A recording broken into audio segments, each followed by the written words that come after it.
On a quiet evening in early summer when the sky was painted in soft orange and gold, a young man named Arjun sat alone on a wooden bench in the park. Around him, couples were laughing, children were running, and the world seemed warm and alive. But inside him there was a question. Is love a sacrifice, or is it just lust? He had been asked this question by his professor during a literature class. It sounded simple, but the more he thought about it, the more confused he became. Arjun had recently fallen in love. Or at least he thought he had. Her name was Myra. She had kind eyes, a calm voice, and a smile that felt like sunlight. When she entered a room, his heart beat faster. When she spoke, he listened carefully. When she laughed, he felt alive. He wanted to be near her all the time. Was that love? Or was that something else? At first, everything felt magical. He would wait for her messages. He would check his phone every few minutes. If she replied quickly, he felt happy. If she replied late, he felt restless. He wanted her attention. He wanted her time. He wanted her to choose him. One day, while walking home, he met his grandfather sitting outside the house, watering plants slowly and peacefully. Arjun sat beside him. "Grandfather," he asked softly, "what is love?" The old man smiled. "That depends," he said. "Do you want to know about love or about desire?" Arjun looked confused. "Aren't they the same?" His grandfather shook his head gently. "No, they often look the same at the beginning, but they are very different." That night, Arjun could not sleep. His mind replayed every moment with Myra, the way he admired her, the way he wanted to hold her hand, the way he imagined a future with her. Was it love? Or was it only the excitement of having someone beautiful near him? A few weeks later, something happened that began to answer his question. Myra received a job offer in another city. It was a great opportunity, her dream job, but it meant moving far away. She told Arjun one evening while they were sitting under a tree. "I don't know what to do," she said. "If I leave, everything changes." Arjun felt fear rising in his chest. If she leaves, I will lose her. His first thought was not about her dream, it was about his loss. "Can't you find something here?" he asked quickly. She looked at him carefully. "This is my dream, Arjun." He stayed silent. Inside him, a battle began. If he truly loved her, he should support her. But if he only desired her, he would try to keep her close for himself. That night, he again went to his grandfather. "She wants to leave," Arjun said. "And what do you want?" his grandfather asked. "I want her to stay." "And what does she want?" "She wants to follow her dream." The old man put down his watering can and looked at Arjun deeply. "Then this is your answer." Arjun did not understand.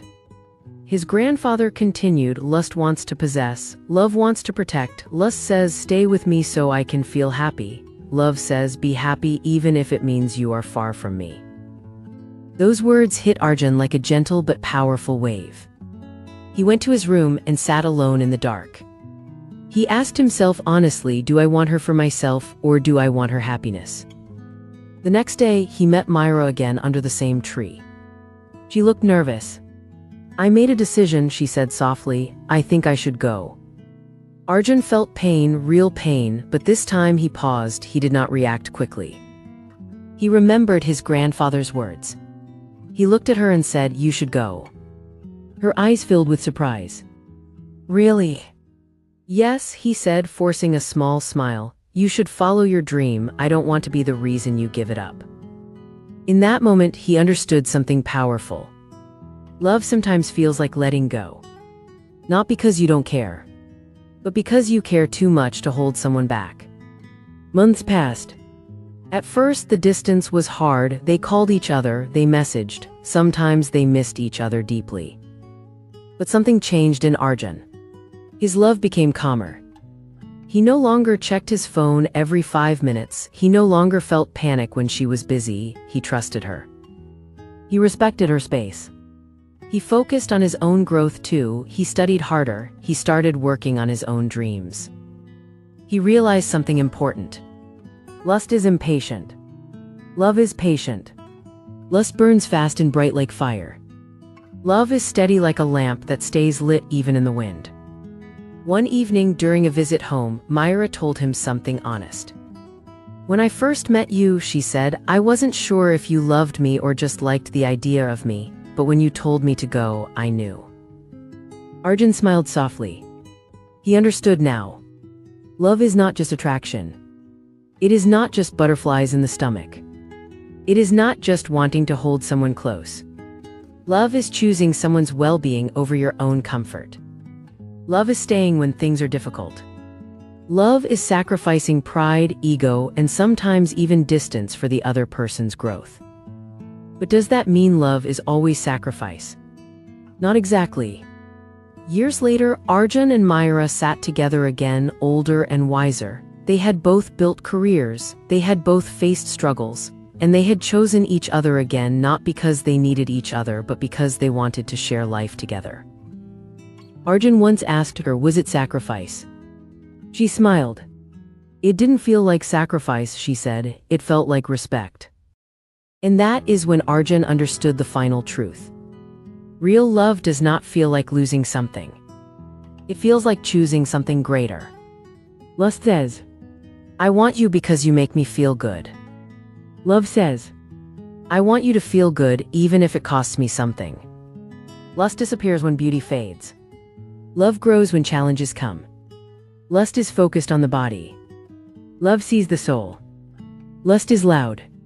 Love is quiet but deep. There was another moment that tested Arjun's understanding. One day he saw a young couple arguing in a cafe. The boy shouted, "If you love me, you won't talk to anyone else." The girl looked hurt. Arjun felt a strange sadness. That was not love. That was fear. That was possession. That was ego. True love does not cage someone. It gives them wings and trusts they will return.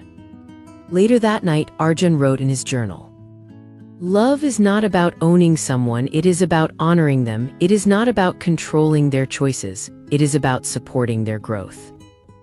He remembered how, in the beginning, he only wanted Myra close. He confused excitement with depth. He confused desire with devotion.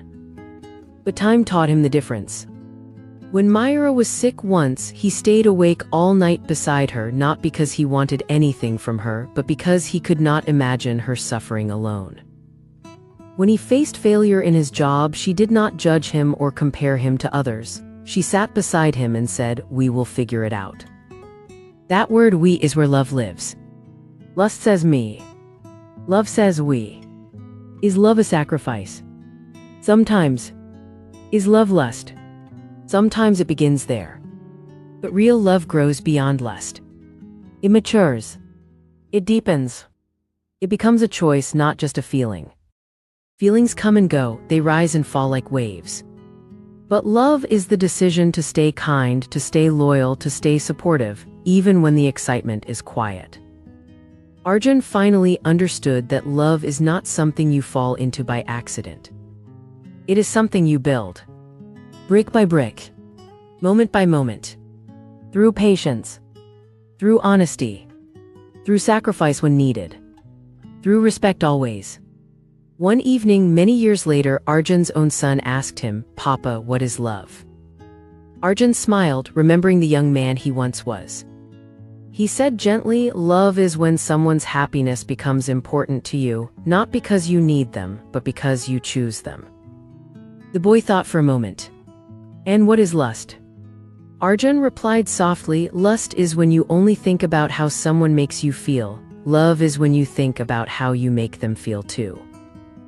The sun was setting again, just like the evening when this question first entered his life. He realized something beautiful. Love is not weak. It is not foolish. It is not blind. Love is brave. Because loving someone truly means risking pain, risking loss, risking sacrifice. But it also means gaining something rare, connection that is pure and strong. So is love a sacrifice or a lust? It can begin as attraction. It can begin as desire. But if it is real, it becomes something greater. It becomes a choice to give, not just to take.